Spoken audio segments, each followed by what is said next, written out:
नमस्कार मित्रांनो, मॉमचा धाबा या YouTube चॅनलवर तुम्हा सर्वांचं मनापासून स्वागत। आज आपण हालिमचे लाडू बनवणार आहोत। हालिमचे लाडू हे थंडीच्या दिवसात आवर्जून खायला पाहिजे। हालिमचे लाडू बनवण्यासाठी लागणारे साहित्य: 100 ग्रॅम हालिम घेतलेले आहे, ते 2 तास पाण्यामध्ये भिजत ठेवलेले आहेत। 1 वाटी गूळ घेतलेला आहे, 1 वाटी खोबरं, बारीक केलेले काजू बदाम, 2 चमचे तूप, वेलची पूड। या ठिकाणी बघा, हालिम, गूळ आणि खोबरं हे समप्रमाणात घ्यायचे आहे। आता आपण गॅस चालू करणार आहोत। सर्वात प्रथम आपण खोबरं भाजून घ्यायचं आहे। हालिमचे लाडू खूप पौष्टिक असतात। सांधेदुखी, गुडघेदुखी, कंबरदुखी, डोकेदुखी यावर हे उपायकारक असतात। आता आपण गूळ टाकणार आहोत। खोबरं लालसर झालेलं आहे। आता आपण हे काढून घेऊया। आता आपण 1 चमचा तूप टाकणार आहोत।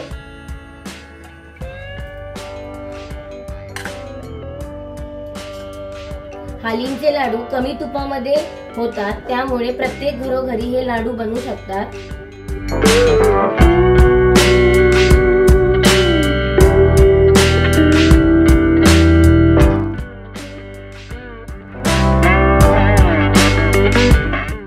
गूळ चांगला वितळून घ्यायचा आहे।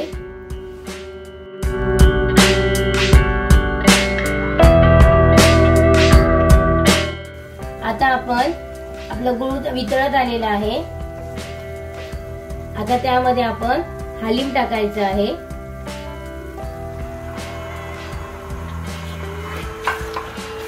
इथे आपण गुळाचा वापर केलेला आहे, म्हणजे जे लोक वेट लॉस करतायत, वजन कमी करतायत, त्या लोकांनी आपल्या डाएट मध्ये हालिमचे लाडू ऍड केले तरी हरकत नाही।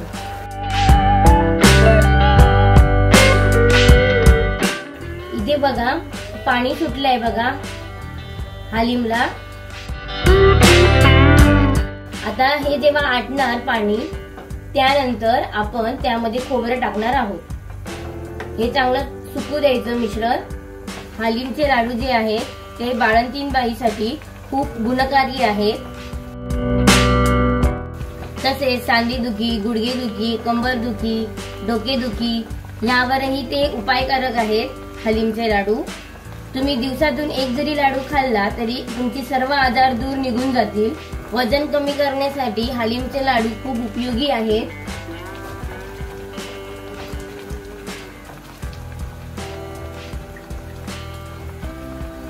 आता लाडूचं सारण तयार झालेलं आहे। आता त्यामध्ये आपण भाजलेलं खोबरं घालणार आहोत। हळूहळू सुकं होत चाललेलं आहे बघा।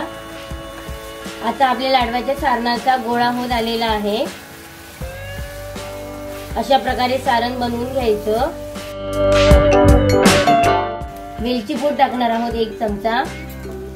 वेलची पूड सर्वात लास्ट टाकायची आणि आवडीनुसार काजू बदाम।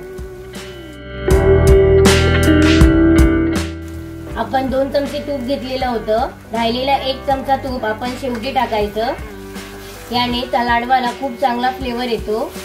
आता आपण गॅस बंद करूया। अशा प्रकारे आपलं सारण व्हायला पाहिजे। सारण थंड झाल्यावर लाडू बांधायला सुरुवात करायची। सारण लवकर थंड होण्यासाठी आपण हे ताटात काढलेलं आहे। हे बघा, अशा प्रकारे सारण व्हायला पाहिजे। गरम आहे सारण। 5 ते 10 मिनिटांनी सारण थंड झाल्यावर आपण लाडू बांधायला सुरुवात करायची आहे।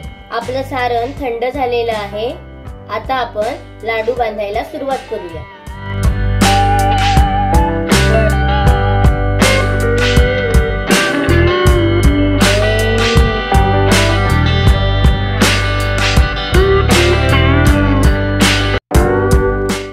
बघा, आपले लाडू किती मऊसूत झालेले आहे। हे बघा, हे लाडू घरी तुम्ही अवश्य बनवा। असेच आमचे व्हिडिओ बघत राहा। चॅनलला सबस्क्राइब करा, लाईक करा, शेअर करा आणि बेल आयकॉन दाबायला विसरू नका। धन्यवाद।